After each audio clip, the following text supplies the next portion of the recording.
Na véspera do aniversário de 1 ano da guerra na Ucrânia, Rússia e Estados Unidos elevaram o tom e deixaram claro que o fim do conflito está bem longe. E agora com novos agentes definindo suas posições nesse horizonte tão incerto. Esse é o assunto para a nossa correspondente na Europa, Cecília Malan, que tem informações ao vivo. Oi, Cecília, bom dia para você. Bom dia, Ana. Bom dia a todos. Vem sendo mesmo uma semana de muita movimentação. Começou, com a visita surpresa de Joe Biden a Kiev na segunda-feira e também de sinalizações importantes no cenário internacional. O presidente da Rússia, Vladimir Putin, falou em um estádio lotado durante evento para marcar o Dia do Defensor da Pátria, feriado no país. Alegou que toda a população apoia o exército, cuja atuação na Ucrânia ele descreveu como heróica. E pediu gritos para que os soldados soubessem desse orgulho. O público respondeu.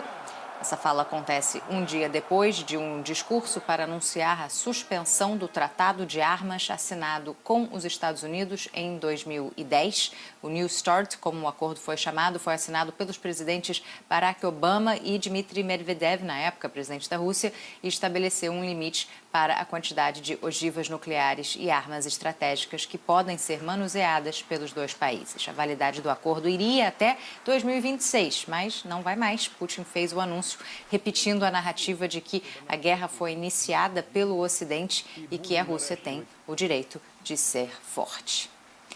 Enquanto isso, o secretário-geral da OTAN, disse ontem que estava vendo alguns sinais de que a China, país que vinha mantendo um posicionamento mais distanciado da guerra, estuda a possibilidade agora de apoiar a Rússia militarmente. O principal diplomata da China se encontrou com o presidente russo e reafirmou o apoio de Pequim a Moscou. Amanhã, o presidente chinês fará um discurso que será acompanhado com atenção pelo Ocidente para saber se Xi Jinping vai defender a paz ou tomar uma posição mais explícita. Do outro lado, o presidente da Ucrânia, Volodymyr Zelensky, conversou com o primeiro-ministro britânico, Rishi Sunak, ontem à noite e reforçou a necessidade de apoio militar neste momento.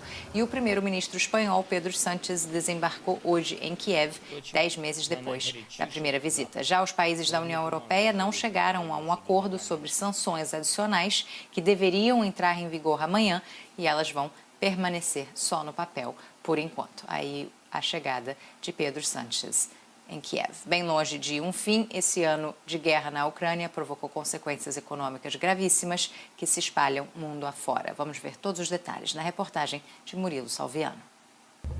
Quando os primeiros caminhões russos apareceram no leste da Ucrânia, ainda era difícil entender como aquela distante fronteira, na verdade, era o portão da nossa própria casa. No mercado e nos postos de gasolina, os preços rapidamente foram para as alturas. As explosões nas contas do fim do mês forçaram mudanças de rotina até nos países mais ricos. Durante este inverno, 1/4 dos britânicos planejou desligar os aquecedores de casa e o governo teve que subsidiar as contas de energia. A guerra criou um impacto econômico de efeito cascata, explica uma das coordenadoras do Instituto Britânico Chatham House. Ela diz que a Rússia, ao interromper o fornecimento de petróleo e gás a mercados europeus, gerou uma corrida internacional pela produção do Oriente Médio e dos Estados Unidos. Além da energia, outro gatilho que disparou o sistema mundial de preços ocorreu no setor agrícola. A pesquisadora cita o papel-chave da Ucrânia na produção de commodities, como milho e cereais. Antes do conflito, o país exportava pelo Mar Negro mais de 5 milhões de toneladas mensais de grãos. Tudo ficou parado por pelo menos 5 meses. Foi só a partir de um acordo assinado em julho que os primeiros navios voltaram a ser liberados. Orija Lutsevich relata que a guerra causou insegurança alimentar e agravou a fome na África e no Sudeste Asiático. Países que dependiam de doações de programas da ONU, que também dependiam da produção agrícola russa e ucraniana. A Nigéria, grande importadora do trigo da Rússia, registrou um aumento médio de 37% no custo dos alimentos. Segundo dados oficiais, pelo menos 40% das padarias da capital fecharam as portas depois que o preço da farinha triplicou em algumas regiões.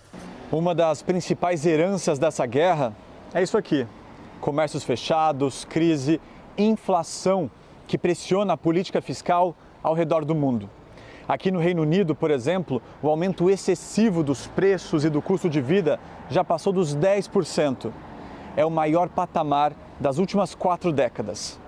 No Brasil, a inflação também tem reflexos da guerra. Um impacto muito forte foi sobre os preços de combustíveis, como no mundo todo. O preço do petróleo subiu, bateu na inflação, levou até o governo, num certo momento, a baixar impostos sobre combustíveis.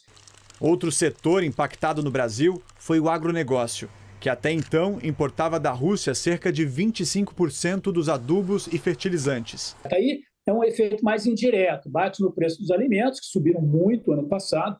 Então, tanto pelo fertilizante como pelo fato de você tirar Rússia e Ucrânia, grandes exportadores de alimentos, do comércio internacional, fez o preço de alimentos pressionar muito a inflação no passado.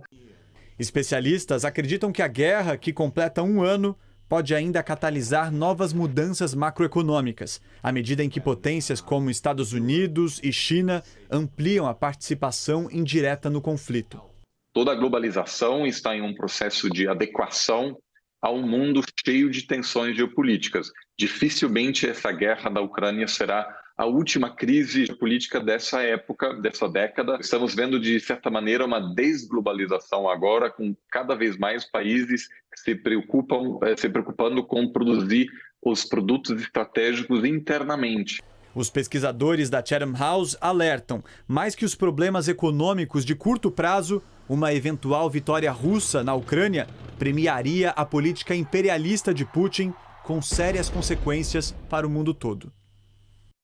A gente continua aqui conversando com a Cecília agora sobre a tensão na faixa de Gaza. O exército israelense lançou ataques aéreos depois que militantes palestinos dispararam 6 foguetes em direção ao sul de Israel. Que informações você tem sobre esse assunto, Cecília?